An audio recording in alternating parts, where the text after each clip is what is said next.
We are moving on to the next story. This one is, I hope, is going to be a wake up call for people. Whether you have kids or you don't have kids, I think this is something that we need to talk about because someone sent me this. We were talking about the craziest stories. So I want to get into that. First and foremost, smash the like if you haven't had a chance to do so. Thank you. And if you're new, don't forget to like, sub, and share. All right. So this next story is a crazy, crazy story. But I wanted to share this because I wanted to show you how quickly something like this can happen. There was a young woman. She was apparently getting off of the subway. This is in New York. And a guy tried to kidnap her in broad daylight. Now, luckily for her, the other men that were on that subway platform decided to jump in and basically beat his ass. So kudos to those dudes, because that's not always the case. But I want you to see this because I want you to know just how fast something like this can happen. This was shared by Chalky. Chalky said, I've never been so glad to see someone get hopped in my life. Train conductor knew the assignment and kept the doors open so they could beat him good enough and not miss the train. He should have got poked. New York subway riders prevent man from abducting a woman in broad daylight. Like, this can happen to anybody and very quickly.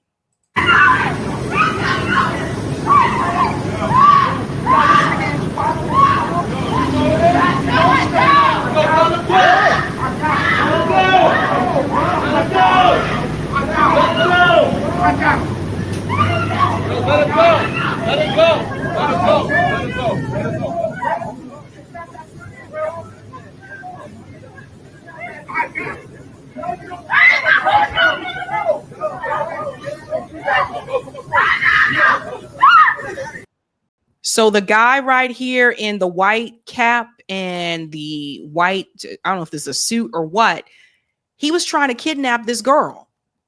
Broad daylight.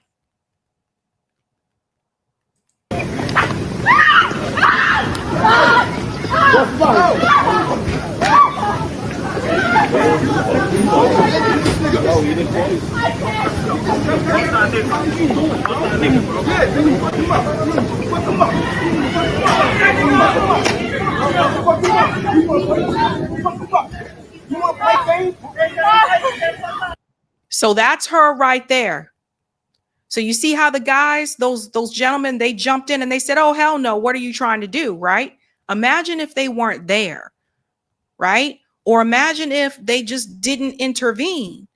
This can happen to anyone. And this is why, and you'll see another one as well. This is why I always tell people, like, you never know. Just because it's daylight doesn't mean anything. People are bold nowadays. They'll try to take you in the middle of the day.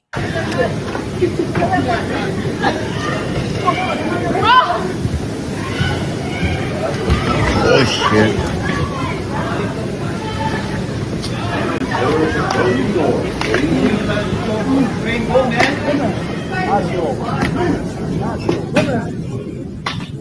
So they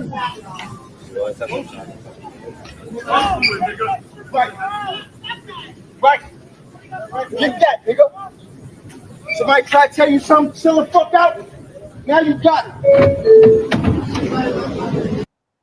So do you see that? You see how those guys stepped in to help her? What killed me is even this part here where you could tell where she was trying her best to get away from him. Right here. Notice how he comes after her. See how he's coming after her and she's trying to get away? Now, again, broad daylight, these kind of things happen. There was a friend of mine. She used to wear, again, this is not to excuse anything. It used to make me nervous because she would wear like her headphones when she was getting off the train at night and walking home to her apartment. And I used to tell her, please don't wear your headphones when you're walking down the street by yourself at night, because especially the ones that have like the noise cancellation, because if somebody coming up behind you, you're not going to hear them, you know? Someone was asking, did they catch him? I don't know if they caught him. I saw them beat his ass, basically. So kudos to those guys that jumped in. Vijaya says she was lucky. She was. Yeah. I mean, it's like, I'm trying to tell you guys, these kind of things happen more often than people realize. When I show you the missing person report, the number, you'll see what I mean. Because I do want to show you guys that as well. Because, oh, thank you, Corey. Corey just told me in the background. Meanwhile, Marshall of Queens was arrested at the scene and found to be carrying a knife and a blackjack. Cop said he was charged with 3rd-degree assault, 4th-degree criminal possession of a weapon, 3rd-degree attempted assault, and 2nd-degree harassment, according to a criminal complaint. That's from the train incident. Cops did get him. So it seems like they did get him.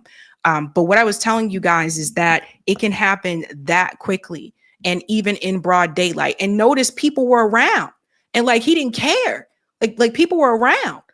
And some people are going to see this and they're going to say, oh, it was just, that's New York. That's just New York. No, it's not just New York. People have been taken from subways. They've been taken from bus stops. People have been taken like on their way, just walking home, like, and thrown into vans. There was a former coworker that I had, and she said when she was younger and she was walking home from school, this guy tried to grab her and throw her in a van. I was like, what? She said, yeah. She said, luckily, you know, people came by and scared him away. And I was like, oh my God. That's how quickly it can happen. Now, that's the subway incident. There was another one that involved a child, and this is just wild. Again, in front of other people, So check this one out. Would-be kidnapper grabs a 6-year-old boy off Coney Island street, but lets him go after the child's parents chase him down. 36-year-old man tried to snatch a young boy who had fallen slightly behind his parents. A witness said the child screamed for his mom as the man grabbed him. The suspect dropped the boy and ran when the parents rushed towards him. Both parents chased him into traffic before police nearby caught and arrested him. Charges were still pending as of Monday morning. It's crazy. Charges are still pending. But this one right here, apparently Coney Island. So you see this guy, see how he just picked up that kid? So the kid wasn't alone. He's with his parents, but apparently, I guess his parents were walking in front of him and he kind of got like behind them. But do you see how he just picked up that kid like that fast? Dandrick said that's why parents always supposed to walk in front of them. You're right. You're right. But this is how fast it can happen, folks. And look, there's other people around. What the fuck? So you see this? Now here's the mom. That's the mom. And I think the father is coming too. They're going to chase after him. So you see how quickly he was going to run off with that kid? Oh my God! There was a little boy walking with his mother and his father, and he was, falling behind. So a man came and he was trying to cut him off. And then the little boy was trying to spin off on him. So the man just grabbed him up and started running with the little boy. And then the parents turned and started chasing him. And soon as the parents caught up to the man, that's when the man just threw the little boy and the parents just chased after the guy and they caught him. See how the people who were standing there, like just totally oblivious to the situation, they ain't see him pick up that kid? That's how quickly something like that can happen. And I wanted you to see both of these because I wanted to prove a point. This doesn't just happen to females. Doesn't just happen to females. And one of the things I've always, I try to remind myself is, not to be so trusting of my surroundings, because you never know, like people just come up behind you, just like that guy just came up behind that kid. And I want to show you something about these numbers, because a lot of people don't know this. In particular, check this out. When it comes to African Americans, watch this. Missing African American women and children in the United States of America. This isn't talked about as much. And a lot of times when you talk about like kids and people that are missing on the news, it's usually not a lot of times they don't like talk about like Black people that go missing, especially for an extended period of time. Check this out. It says Black and Missing Foundation reported in 2010 that a total of over 273,000 minorities were reported missing in the United States out of 692,000 for all races. They also report that most women disappear in the states of New York, Georgia, North Carolina, Maryland, and Florida. African American families are left with painful details, wondering what happened to their loved ones. Many Black women and children have been missing for decades. Did you know this part? More than 64,000 Black women remain missing across the United States. Whereas, let's get to this part here. Despite representing 12.85% of the population, I think it's higher than that. I still don't think they get this number right. I still don't think they get this percentage right. Black Americans accounted for nearly over 226,000 or 34% of all missing persons that were reported in 2012. Whites and Hispanics are a combined 80% of the population, but account for 60% of missing persons. You guys see this?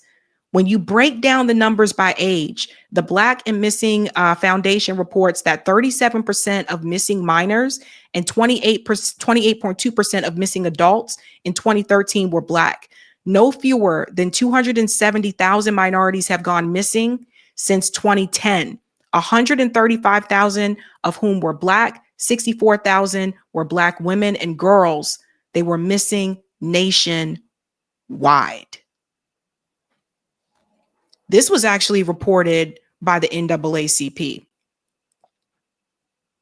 And that doesn't omit, by the way, they don't have this in their report, but that doesn't include Indigenous people that are also missing, where people they've been missing for, Delilah was on the show, talked about this about a year or so ago. And she was talking about how people like Indigenous people, especially Indigenous women, just would disappear and the police wouldn't even try to find them. And now, from what I'm seeing from these videos, it seems like to me that people have become even more bold, that they're willing to just snatch somebody up in front of other people and in broad daylight. What does that tell you? Now, kudos to those men on that platform, because they saved that girl's life. And the parents that ran, after their kid, like kudos to the kid. Notice he yelled mom.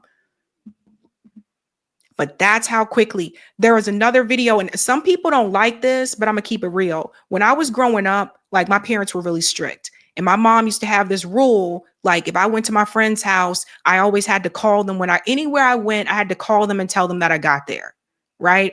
So if I was spending the night at my friend's house, I had to call my parents and say, I'm at so-and-so's, I got here safely. And it used to annoy me. Like when I was growing up and my other friends, their parents didn't make them do this, right? So I was like, man, my parents are so strict. You guys are so strict. Why do you make me do these things? Then as I got older, I started to understand why.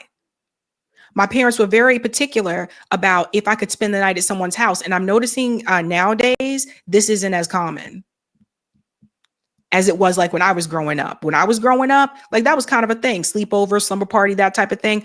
But some of my friends that have kids make it very clear they do not let their kids spend the night at anyone's house. And I understand.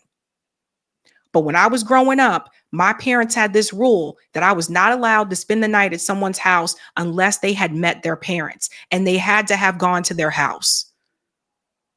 Now, at the time, I thought this was crazy. And I thought my parents were being ridiculous. But as I got older, I started to understand why. Especially nowadays, you can't trust people. So yeah, they were strict, but I look back on some of those things. I'm like, now I get it. Now I understand why some moms always go to the bathroom with their kids. Like when you're in a public restroom, like say you're at a restaurant or whatever, people have been known to snatch kids up in the bathroom. So now I understand why some moms still go to the bathroom with their child.